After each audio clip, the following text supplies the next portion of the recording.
혼자 집에 앉아 있을 때가 있습니다. 특별히 무슨 일이 있는 건 아닌데 가슴 한쪽이 텅 빈 것 같은 기분. 자식들은 잘 지내고 있을 텐데 왜인지 마음 한구석이 서늘합니다. 전화를 걸까 말까 망설입니다. 바쁠 텐데 괜히 귀찮게 하는 건 아닐까 싶어서요. 그렇게 전화기를 내려놓고 나면 또 이상한 감정이 밀려옵니다. 이 감정을 뭐라고 불러야 할까요? 서운함일까요? 외로움일까요? 아니면 그냥 나이가 들어서 생기는 감정일까요? 말로 정리하려고 하면 더 복잡해지는 것 같습니다. 손주가 태어났을 때는 연락이 자주 왔었습니다. 도와달라고, 봐달라고, 가르쳐달라고. 그때는 바빴지만 마음이 든든했습니다. 지금은 다 컸으니 이제 괜찮다고 합니다. 알아서 잘 키우니까 걱정하지 말라고 하죠. 고맙다는 말도 하고 건강하시라는 말도 합니다. 그런데 왜 이렇게 허전할까요? 뭔가 빠진 것 같은 이 기분은 대체 뭘까요? 주말이면 가족들이 모이던 때가 있었습니다. 밥 먹고, 이야기하고, 웃고. 그게 당연한 줄 알았는데 어느 순간부터 각자 바빠졌습니다. 명절에 잠깐 보고, 생일에 잠깐 보고. 그것도 일정이 안 맞으면 다음으로 미뤄집니다. 이해는 합니다. 다들 바쁘니까요. 하지만 마음 한편에는 이런 생각이 듭니다. 내가 필요 없어진 건가? 이제 다 큰 자식들에게 나는 어떤 존재인가?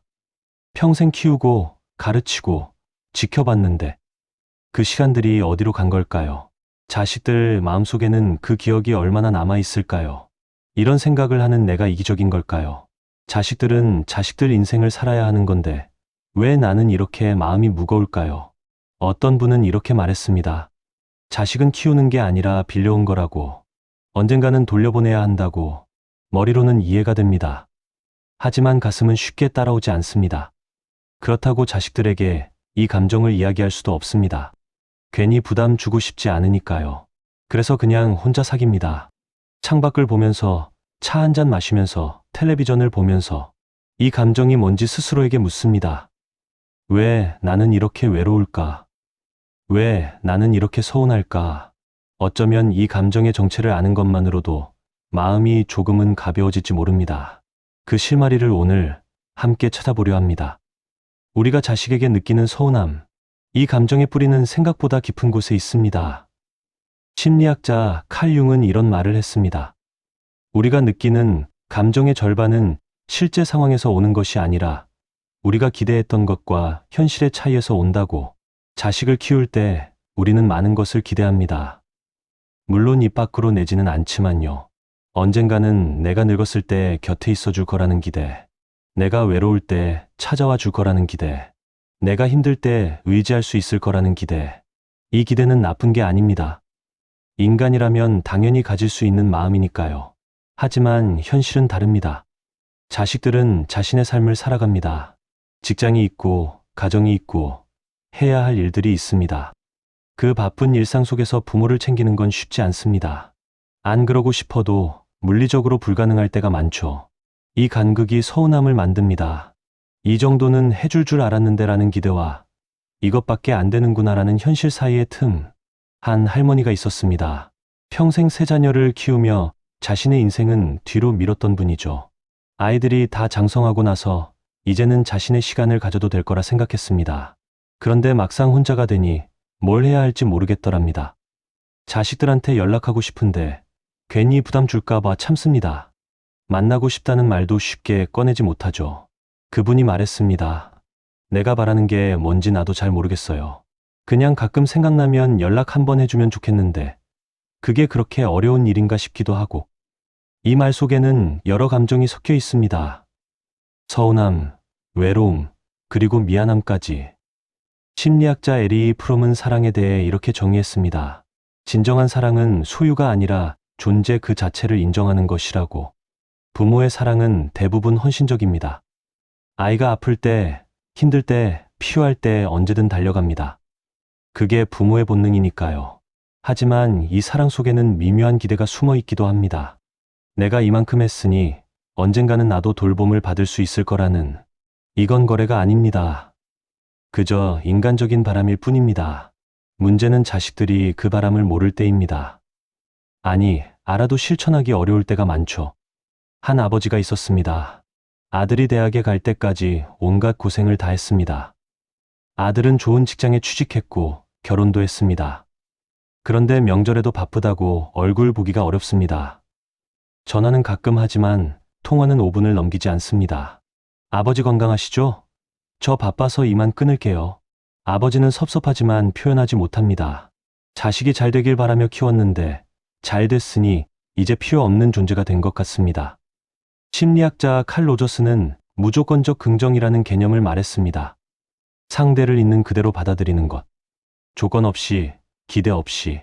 하지만 인간인 이상, 완전히 조건 없는 사랑은 어렵습니다. 특히 부모 자식 관계에서는 더욱 그렇죠. 우리는 자식에게 무언가를 바랍니다. 행복하길 바라고, 성공하길 바라고, 때로는 나를 기억해 주길 바랍니다. 이 바람이 충족되지 않을 때 서운함이 생깁니다. 외로움이 찾아옵니다. 그렇다면 이 감정은 자연스러운 것입니다. 잘못된 것도 이기적인 것도 아닙니다. 다만 인간이기에 느끼는 당연한 마음일 뿐입니다. 어떤 어머니는 이렇게 말했습니다. 애들이 연락 안 하면 서운하고 연락하면 또 뭔가 부탁할까봐 걱정돼요. 내 마음이 왜 이렇게 복잡한지 모르겠어요. 이 복잡함의 정체, 그건 사랑과 기대, 헌신과 보상, 독립과 의존이 뒤섞인 감정의 매듭입니다. 심리학자 알프레드 아들러는 말했습니다. 모든 고민은 인간관계에서 온다고, 그리고 그 관계 속에는 늘 기대가 숨어 있다고. 우리가 자식을 키우며 들인 시간과 노력, 그 모든 것이 무의식 중에 하나의 기대를 만들어냅니다. 이 기대가 충족되지 않을 때 우리는 배신감을 느낍니다. 물론 자식들은 배신한 적이 없습니다. 그저 각자의 삶을 살아갈 뿐이죠. 하지만 우리 마음은 그렇게 이성적이지 않습니다. 감정은 논리로 설명되지 않으니까요.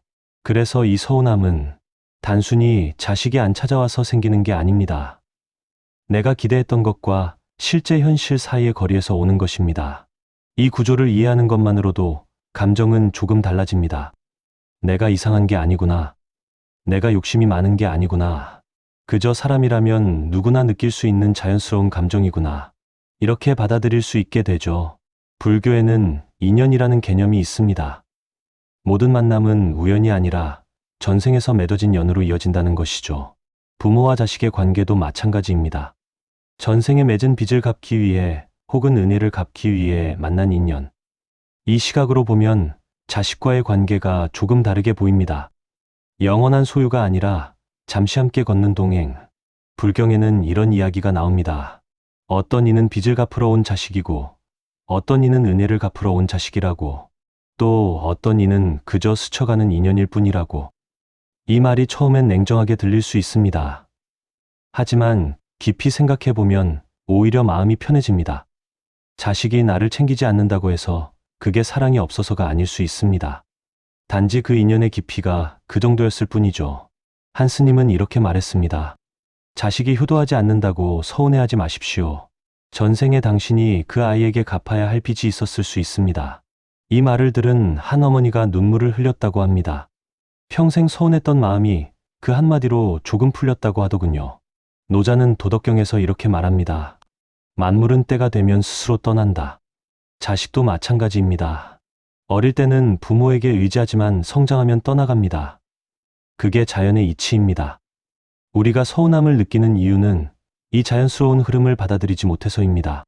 자식이 내 곁에 영원히 있어줄 거라는 환상 때문이죠. 노자의 가르침 중에 무의자연이 있습니다. 억지로 붙잡지 말고 흐르는 대로 두라는 것. 자식을 붙잡으려 할수록 더 멀어집니다. 집착할수록 서운함은 커집니다. 한 할아버지가 있었습니다. 손주가 태어난 후 매일같이 돌봐주며 지냈습니다. 그런데 손주가 초등학교에 들어가면서부터 자주 보기 힘들어졌습니다. 처음엔 섭섭했습니다. 내가 그렇게 키웠는데 이제 필요 없으니 안 보는 건가 싶었죠. 하지만 어느 날 문득 깨달았다고 합니다. 저 아이도 자기 인생이 있구나. 나는 한때 도움을 준 사람일 뿐이구나. 그렇게 생각하니 마음이 한결 가벼워졌다고 합니다. 기대를 내려놓으니 오히려 만날 때마다 더 소중하게 느껴졌다고 하더군요.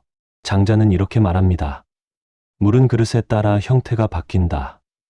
하지만 물의 본질은 변하지 않는다.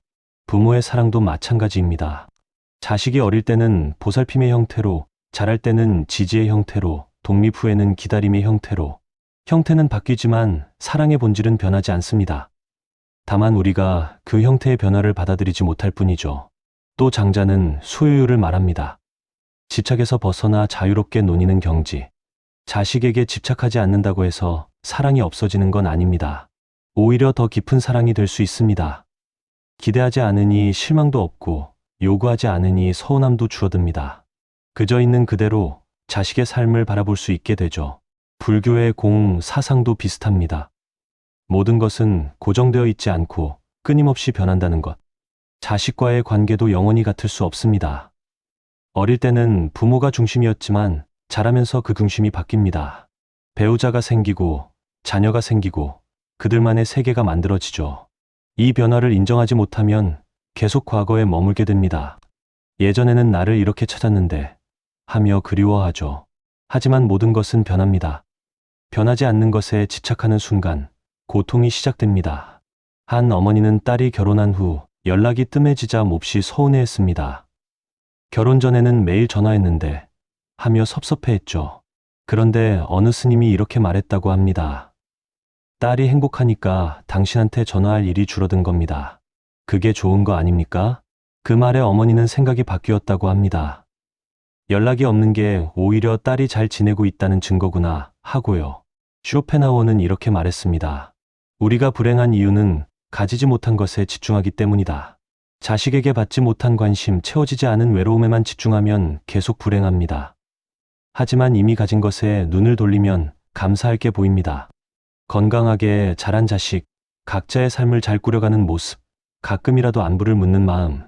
이것만으로도 충분히 감사할 일입니다. 불교에서는 이런 말을 합니다. 모든 만남은 빚을 갚기 위한 것이고 다 갚으면 헤어진다. 자식이 멀어지는 건 어쩌면 그 빚을 다 갚았다는 뜻일 수 있습니다. 이제 각자의 길을 가도 된다는 신호일 수 있죠. 이 생각이 처음엔 슬프게 느껴질 수 있습니다.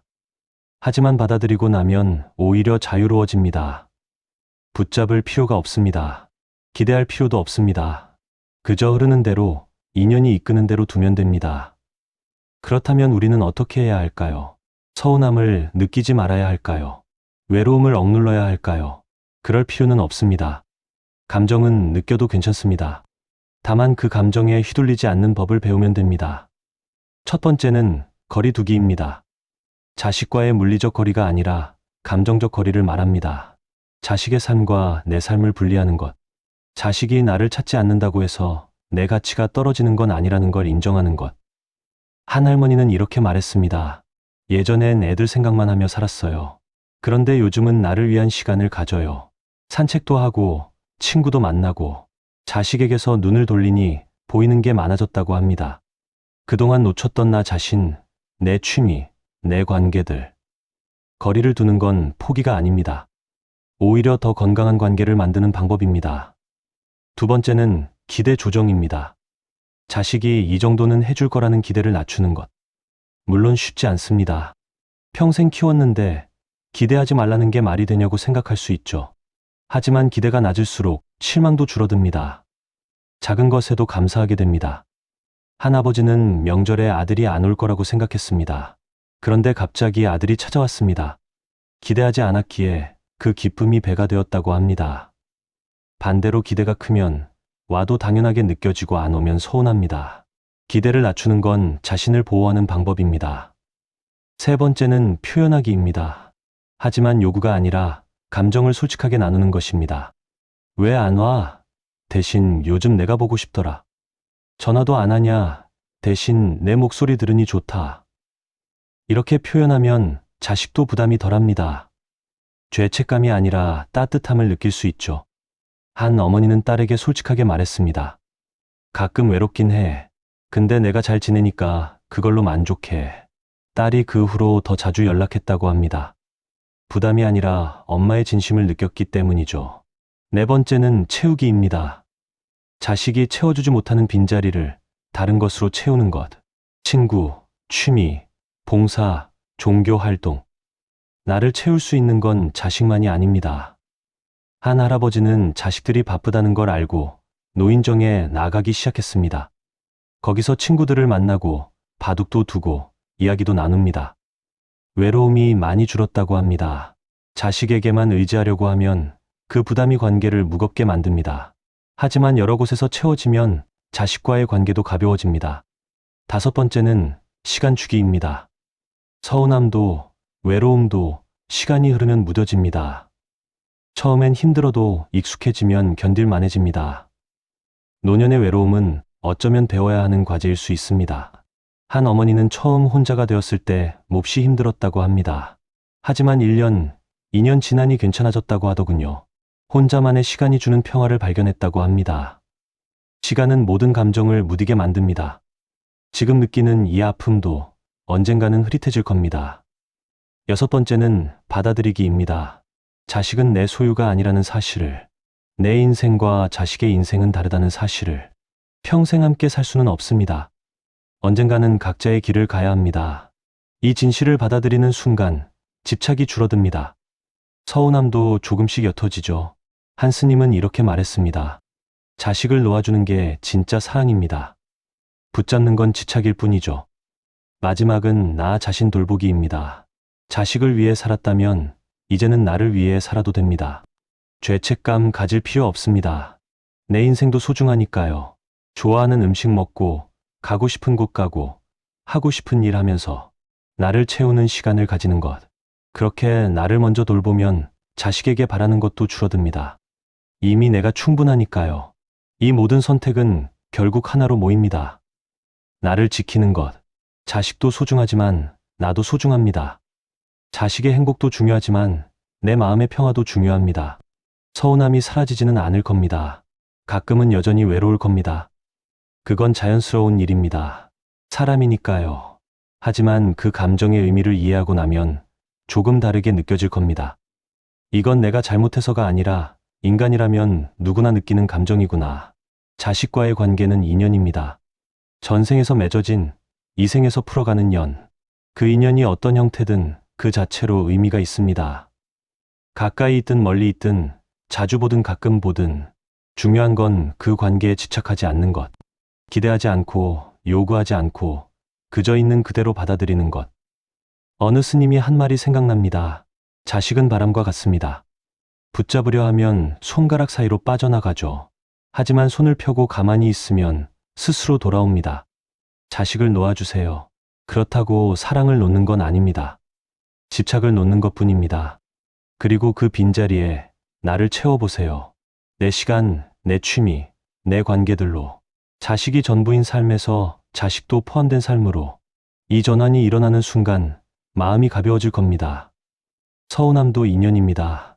그 감정을 통해 우리는 배웁니다. 놓아주는 법을, 받아들이는 법을, 나를 사랑하는 법을. 오늘 밤 창밖을 바라보며 생각해 보세요. 내 인생에서 자식이 차지하는 자리가 어느 정도인지, 그리고 나머지 자리는 무엇으로 채울지. 답은 없습니다.